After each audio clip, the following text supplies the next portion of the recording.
Welcome to the podcast, Through the Thick and Thin, where we highlight what it takes to be in a successful marriage. We live in a day and time where over 50% of all marriages fail. I believe it's because we're missing something, and in order to find it, I want to tap into those who have been successful in their commitment to their marriage. Each week, we will highlight a couple who has endured a test of their marriage and discuss how they were able to overcome it. Join us in this journey through the thick and thin. Now help me welcome our hosts, John and Mia Ruffett. All right, through the thick and thin. Okay, so let me say this. I know someone's missing. Actually, it's going to be explained through this episode. You are in the thick and thin, and we have an awesome couple today that is going to talk about some things that we normally don't think about, and that is important to our relationship. So I'm going to let them give a chance to introduce themselves. We have the Poplars. Poplars? Yeah. Or Poplars? The Poppin Poplars. Poppin Poplars. That's right. So we'll let them introduce themselves, and they can talk about how long they've been married. I am Toya Poplar, and this is my amazing husband, Mr. Melvin Poplar. How y'all doing out there? And we have been married now for... Ooh, put me on the spot. Well, we got married in December 99, so that would make us this year to be 27 years. Man, that is amazing. Y'all don't look like y'all been married 27 years. I know. Y'all are keeping it fresh because it looks like it was yesterday. If I had to guess, I would have been like 5 years ago. We've been through thick and thin. I'm knowing. Damn.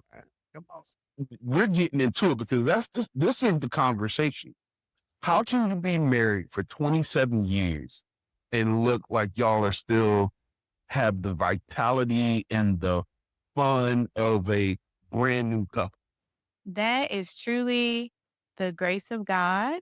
Yeah. And I would dare say being married to my absolute best friend.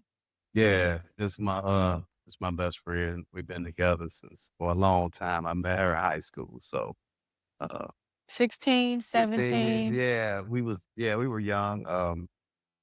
But I knew what I wanted, and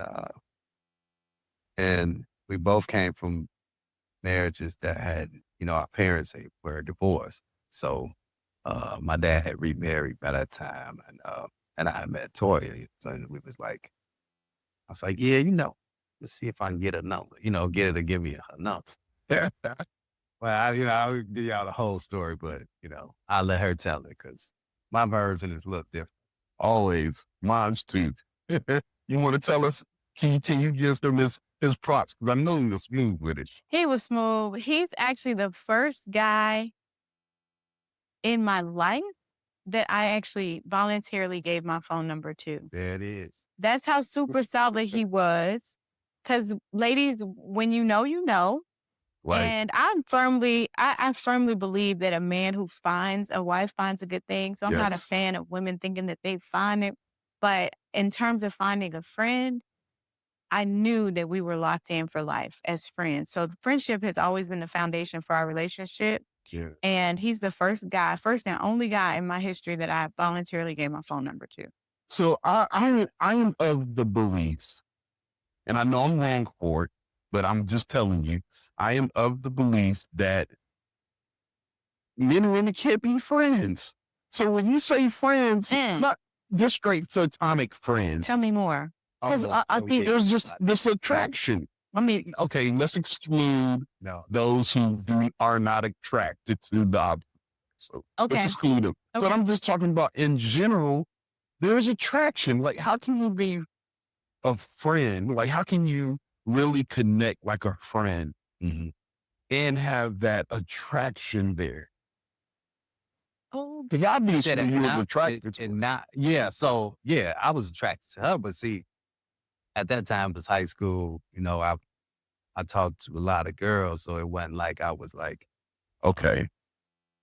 getting a number. I was like, yeah, I'm gonna holler at her. So then one day I was just late for school, we was both late at the same time. I was like, hey, you want to go get breakfast? He was like, yeah. So we just left and got breakfast. I don't suggest y'all do that. Kids out there don't do that. You know. Too late. I mean, too late. So, you know, we went out to breakfast in my little Chevette, right, you know, and I really just got talking. I was like, man, she not stupid. That's the only way I can explain it. Yes. A lot of girls in high school. I just felt like I mean, I had 2 older sisters. She had 2 older brothers. So we were seeing it from different in perspective.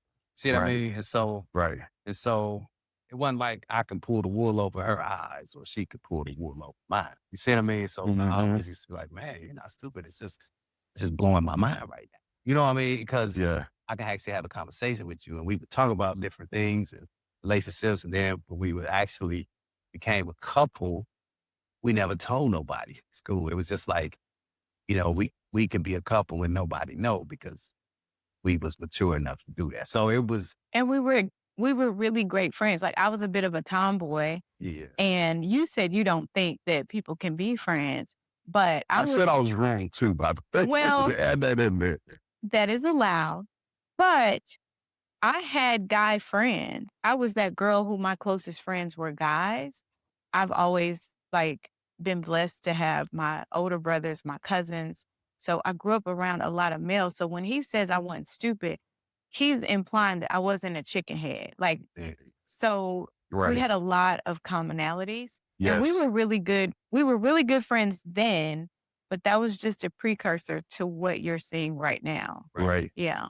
So I do think, and I don't want to call them tomboys, but young ladies who've grown up around men, boys, brothers, stuff like that, y'all have an advantage. Yeah. That other women don't have, other women don't have. Yeah. And so you are an exception. So that I have to take my statement back and say, except for those who understand the men's psyche, know how men operate, because we're simple, we are not complex. And if you can understand our simplicity, it's really easy for us to kind of get along. Yeah. Okay, so we're talking about enjoying your marriage. I've seen this too many times where couples date and they're having fun as couples, but as soon as they say I do, it becomes an albatross around their neck. I've seen that too many times. Yeah. And I don't know what happens and why it happens, but it happens so often. I don't know. Is it just a sense of obligation, or, you know, now the pressure is on, or maybe it's like, I got you and I don't have to fight no more. What do you think causes that? And how do you fight it? Because once again, it's just in the short time that I've met y'all seem to keep that fun alive. Yeah. So how do we keep fun a delight and not a duty? Yes. Oh man, see, you even said it better than me. He's a wordsmith. I know. So for myself, I think that I can only speak for us, but if I try to kind of assess why that's the case, I would dare to say that if someone's like disillusioned or they romanticize what their relationship should be, and then they enter into marriage and they don't have Academy Award winning flesh to where they can't keep up the performance, I would say that that's what happens.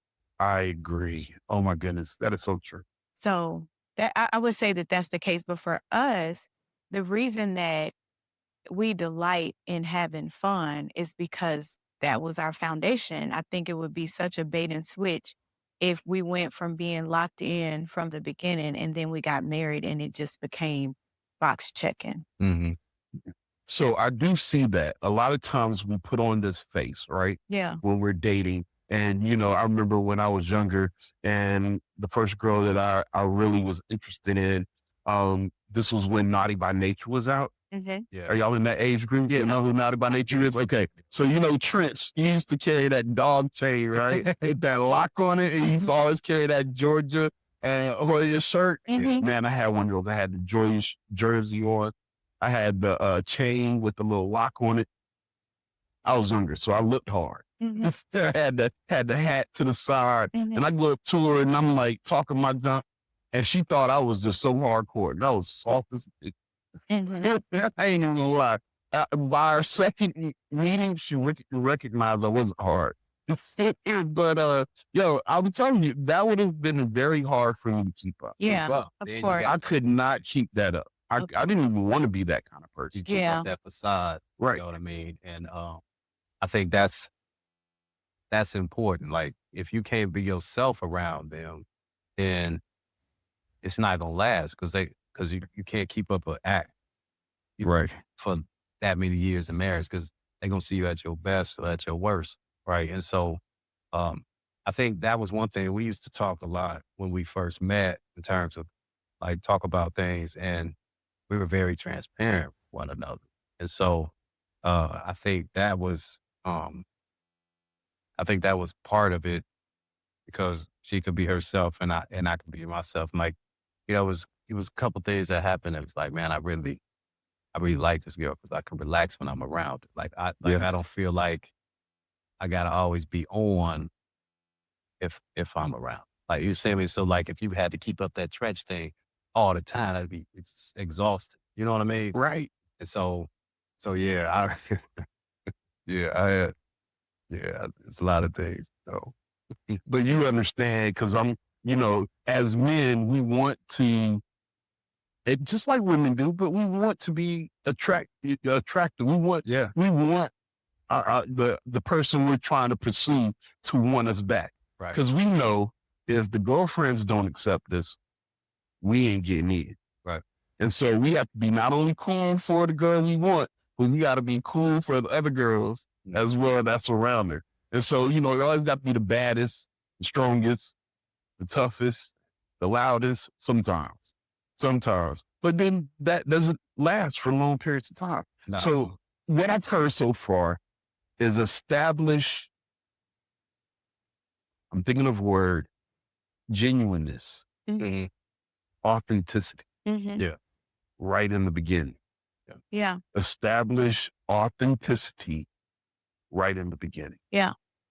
Okay, so now y'all are dating, y'all are friends. What else did you guys do, let's say prior to marriage? So you're about to get married. You have that conversation with your partner. Here are my expectations. What was that like for you guys as you were planning the 27, 28 years? That was up, Yeah. that was coming. Toya, you want to handle that? What do you? In terms of standards, No, like managing expectations. yeah, I don't know. When you were saying that, I was thinking one thing. Like, okay, so we was together, and we went through things. We made a broke up for a little bit, but then we got back together, and it was like, okay, she the one, But she had got pregnant, and By who?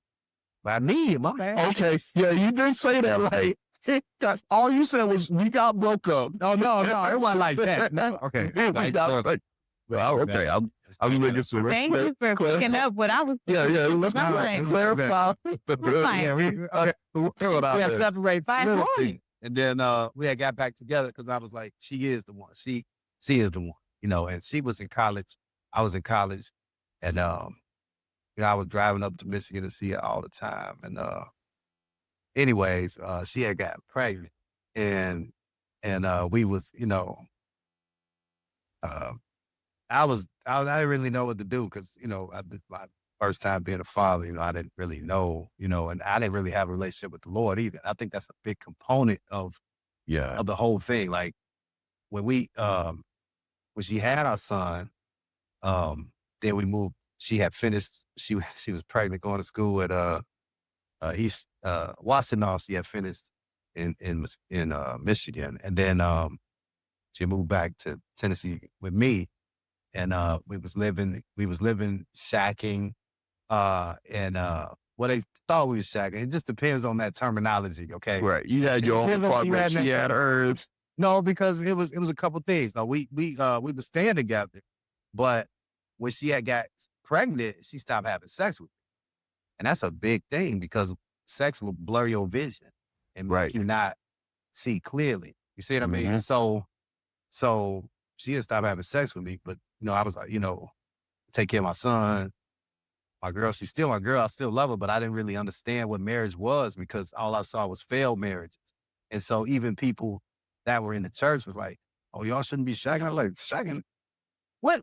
Like, We had a kid on the way. paying all the bills. I was like, I'm doing everything. What do you think? She's just gonna be out there and we gonna be separate places. I'm pay bills in 2 places. That ain't gonna work. You see what I mean? I was like, that ain't practical. So I was very like aggressive in my responses to that. But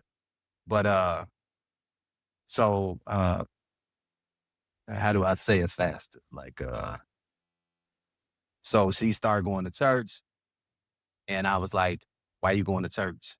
I know it's somebody there that's trying to holler at you in my mind. You know what I mean? Because I was like, because if I was at church, I'd be just trying to holler at girls. Like, there's somebody there trying to holler at you. You know what I mean? So I was up in there like, who are they? Because I would beat somebody down right in the church during the service if they trying to talk to my girl, like just flat out. Because I was, yeah.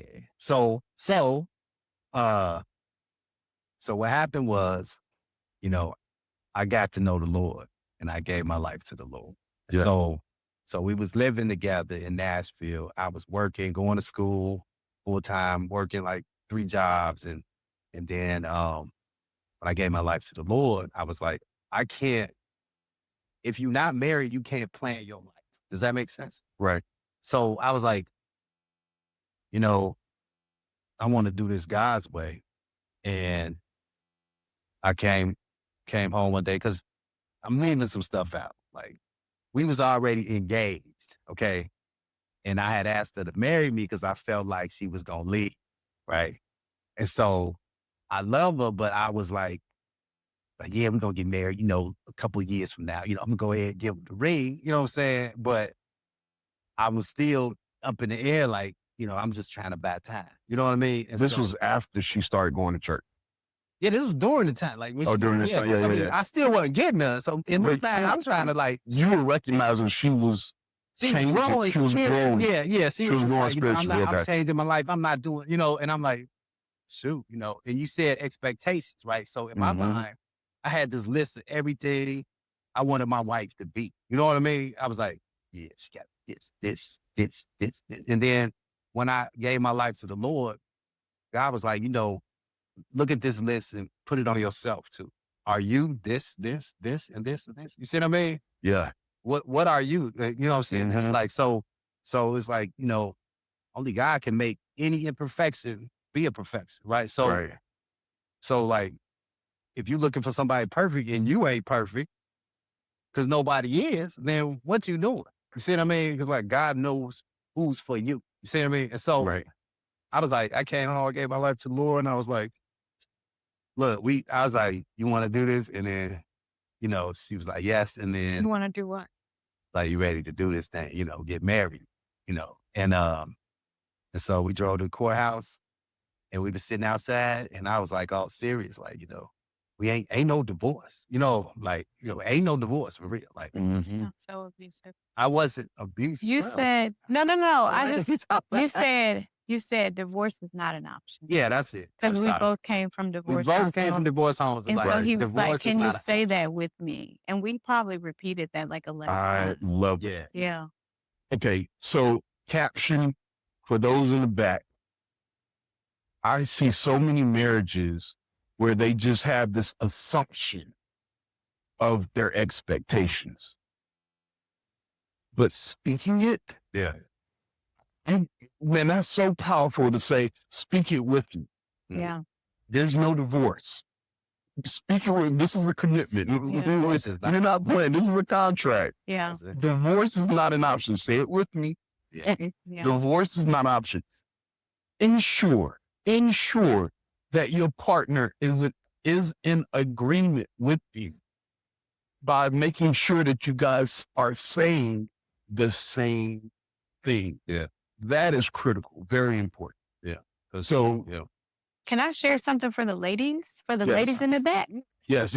Okay. So All the way. ladies, I hope that along our journey, one of the key things that you heard was that when I drew this boundary and decided that I did not want to do anything that grieved God Yeah. with my temple and said no, his mindset was now we can have stress-free sex. Yeah, because I'm paying the bills. We in the house. You know, you was already pregnant. Why can't we have sex? You see what I mean? And so, My mindset was that's prostitution.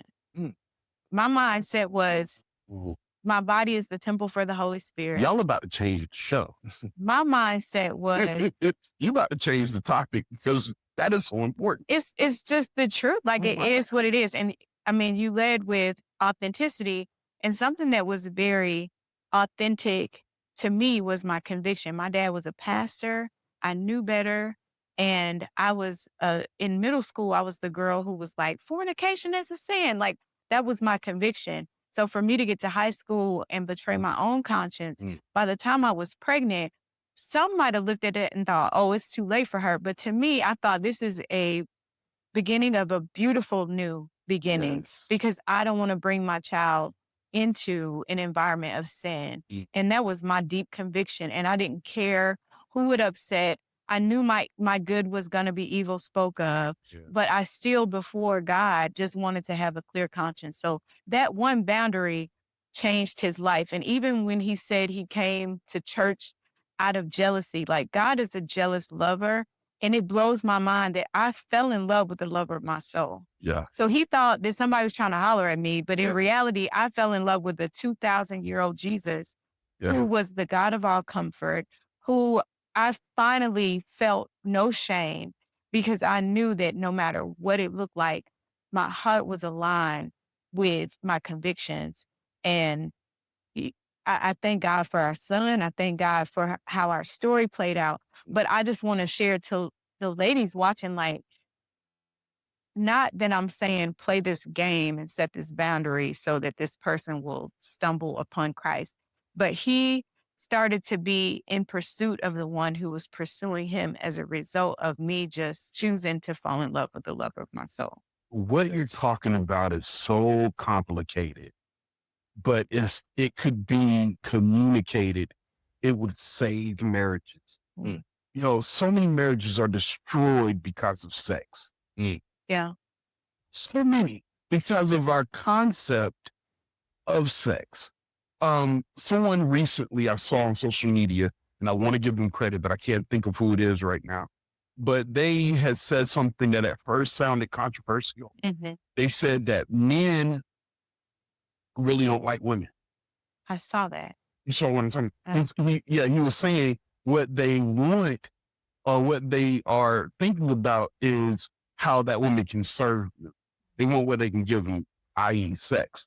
But they don't have a respect for what women bring to the table or who they are. And because it's either one or the other. It's either you see this woman as an object that is a stress reliever, that serves your needs physically, or you see this person as someone who brings something to the table that can fulfill your life. Yeah. Mhm. And we struggle, and I know women have that. I'm talking from the male point because I resonated with that. And I know for women, it's another issue because what I see with women is even if a man loves them for them, the world has taught them that they're an option. Mm. And so they're always in fear of being used. Yeah. And so that's something that, you know, needs to be addressed. But I know from the male point of view, there is times, and I think we all have to, as we become lovers, we have to come to that mindset and understand the maturity that it's not about, this is not my stress reliever. Yeah. This is my partner. Yeah. Yeah. This is my partner. This person brings value to my life. Yeah. But finding someone who can bring value is important too. Yeah. Yes. And I bet you, you know, I'm hoping where the fun comes in is as you guys started to discover that value of each other, right? Yeah. Yeah. I mean, you know, before we was even married, when we went to the hospital and I was in the delivery room and watched my son watch my son be born. It did something to me, to think that, she went through all this for us. And that was a big thing. And, because a lot of people were getting abortions around me, Yeah. and so I felt like it was a big thing that, she was second year in college, third year in college. And was like, you know, uh, just seeing my son born, that whole process was like, that's a ultimate sacrifice for us, and for my son, and so I felt like she was already bringing a lot to the table. And and I loved her, but I just didn't know how to be a man. Like if I didn't know God and God is love, then how can I really love somebody? Because when she had our son, I still wasn't like just because she pregnant or we ain't just about to get married. Because I rather just what I used to always say, I'd rather have I'd rather have child support than alimony and child support. In my mind, I was like, we ain't gonna just get married just because she's pregnant or just because we have a son. So Right. I was really like, if we get married, it need to be, divorce is not an option. So that's and I was glad I didn't just knee jerk do that because that wasn't me and I wasn't in that mind space back then. And Right. so honestly, I mean, Christ changed my perspective on a lot of stuff Right. because I didn't see myself as get married, nothing. I saw myself living a single life my whole life, Right. until I got saved. So my whole perspective and perception, it changed. And so, Toya tell you, I'm a totally different person. Yeah. And so, He needed a touch of peace. touch of, Well, I'll tell you, my epiphany came after I was married. And so my wife's not here, so I can be as authentic as I want to be. man, tell her like we want to tell. I'm telling the truth tonight. You should have felt, you could have claimed. No, but my epiphany came after because like a lot of marriages, sometimes timing can be off, right? And not understanding that can bring a rift. And so I just got to the point, I was like, well, I can be understanding, but I'm not a mind reader. And so, if I need to wait on you and find your rhythm, you can't get mad at me because I ain't pursuing. You know what I mean? Like, you can't get mad at me for trying to allow you or allow myself to learn your rhythm because my rhythm and your rhythm obviously is off. So if I'm going to learn your rhythm, you're going to have to, you got to tell me you're okay with that. And, I said, yo, I need to hear it. Kind of like what you said. I need to hear it. Let me know you're okay because I'm going to find your rhythm. I don't care if it takes me 6 months to a year. I'm going to find what turns you on, what's your rhythm, what you like. I want to become a connoisseur again so that I know I will never have to worry about this problem. And I'm going to study you like I study homework. Yeah. You know what I mean? Like I study, like, and if it's not about, like, once again, coming to that epiphany, there's got to be more to this than just sex. Yeah. There's got to be more than just sex. Like, I need a partner. I need somebody who can go through the thick and thin with me, that's willing to go to war with me and come out the other side. I need someone that is not just a dependent. I don't need another dependent. Right. We you know what I mean? We have kids. I don't need another You dependent. need a partner. Yeah. A soulmate, That's right. a co-warrior in this battle. A co-warrior. I do not need a dependent. Right. I do not need someone I need to take care of. I need someone that wants to go to war with me. That's what I want. And we had that conversation. It was so important to have that conversation because low-key, my wife is a warrior. I just had to unlock it because she's like waiting on me. Like the whole time she waiting on me because she didn't want to usurp my authority or whatever it may be. I don't know what it is. But once I had that conversation with her, she was like, okay, now it's on. Now we about to take over the world. Yeah. Let's do, and that's where it became fun. It became fun. Yeah.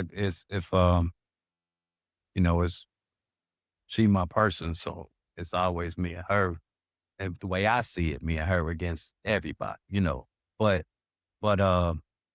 you know, we had some things like, you know, I keep talking about before we got married and stuff, but we've been married 27 years. And I so know, I was about to say, there's got to be a lot of stuff, right? I learned all kind of stuff. You know, I just feel like I don't want, you know, I don't want the women to understand. I just want to talk to the husband sometimes. Yeah. But I will say this, like you said, I study my wife, and I'm still studying my wife. I don't know if I have a PhD in Toya. I might have, you know, I got my graduate degree, Right. working on my master's. There's a postgraduate work. No, I was just okay. Well, I got my diploma. I got my diploma. Work. I want you to talk a little bit about that, though. Tell me how you feel. If you were talking to us men, Mhm. and if you were talking to young women who want to have a really close, loving, harmonious relationship, what do you think are the key factors to that? And what have you done to kind of ensure that with your partner? One key attribute that I've seen actualized in our marriage is if you're with somebody and y'all are doing absolutely nothing and it is everything, Mm, that is just good, clean fun. right. And so I personally think that being able to be 1000% your authentic self is really important. I'm an individualist, so that's very indicative of my personality type. But I Mm, think that's one of those things that kind of translates because in the absence of being able to be yourself, when the real you shows up, then you traumatizing your spouse because you've been performing and you've done this bait and switch. So I think mhm. that's really vital. I think that's paramount. It's just if you're doing nothing and it's everything, that's an indicator that we can go the long haul That's right. together. Yeah. I think COVID showed who loved each other and who didn't. Yeah. Oh, Because if you let alone stuck with your partner and y'all were happy, Yeah. y'all were good. You Yeah. know, that was a good sign. Yeah. So, okay, let's talk a little bit about the fun stuff. So, you know, dating doesn't stop just because we put a ring on it. Right. Zach. And so how do you keep it fun Okay. in the relationship? I would say just as how the blessing of the Lord maketh rich and add no sorrow. Shows up. I think that being together with your spouse should not be expensive. It should not have to have this certain aesthetic. It should be able to be what I perceive as just good, clean fun. Sometimes we have so much fun on long drives. Sometimes we have so much fun just vibing to music or me showing you, Mm, you know, now in this digital age, social media reels that I saw throughout the day that I knew you would appreciate. And the same way we watch people on like YouTube doing reaction videos, it's so fun to watch how my spouse will react to I found entertaining. So again, this sounds really anticlimactic, but this is the stuff that life consists of. yeah. And I think that because of social media, people see us on vacation or on date night, and they think these giant brushstroke things are the things that make our marriage so much fun. But it is in the crucible and being able to find contentment in the midst of trial. It is going through hardships and knowing that this is a light affliction compared to some of the things that we've been through. Mhm. It is being able to get his insight and have God use his wisdom to shift my paradigm or vice versa. So to me, that's fun. Like we've had a date night consistently now for the last 20 years. Mhm. And we started it during a recession back in the day when they had Stimulus Tuesday and you could get Dollar so you could get the dollar movie, I remember that. the dollar I remember that. popcorn, the dollar Yeah. drink. That was on So Tuesdays, right? yeah, Yeah. I remember that. I remember It's that. still Tuesday. it's still Tuesday. So Okay. tomorrow, like I don't do any of my second job after work. I just like, okay, it's Tuesday. Y'all know I don't work on Tuesday, so Yeah. where I get off early, I may go work out, but then in the evening is date night. And you made it a So, priority. yeah, And then everybody spend that con- know us, they be like, "Oh, it's Tuesday." Yeah. Man, I'm like, yeah. We have friends that will not plan their event on Tuesday, or they will intentionally plan their event if it's like a couple event because they know that we're more apt to come. Yeah. And it's just awesome to see how our personal like time of, leisure has become something that people just respect as this sacred time that we're prioritizing each other. Right. And so that's fun. Like the only thing that on occasion is more fun than date night is when we have a super dope couple that's hilarious that we go out with. So sometimes we will share that, but Mhm. that's one of those things to where that's like an element of vacation built in. Like Kabi and Mel, hilarious, good, clean fun. Right. You know what I'm saying? Yeah, Good for people. sure. Yeah. Yes. You walk away so edified that Mhm. you're like, man, I feel like we left the city that we're in just Yes. because the fellowship was so good. It's almost like some vacations you feel like you have to recoup from the vacation, Yeah. and some vacations was rejuvenating. Yeah. And it's like that. And I really think the factor to that is how connected we are. Yeah.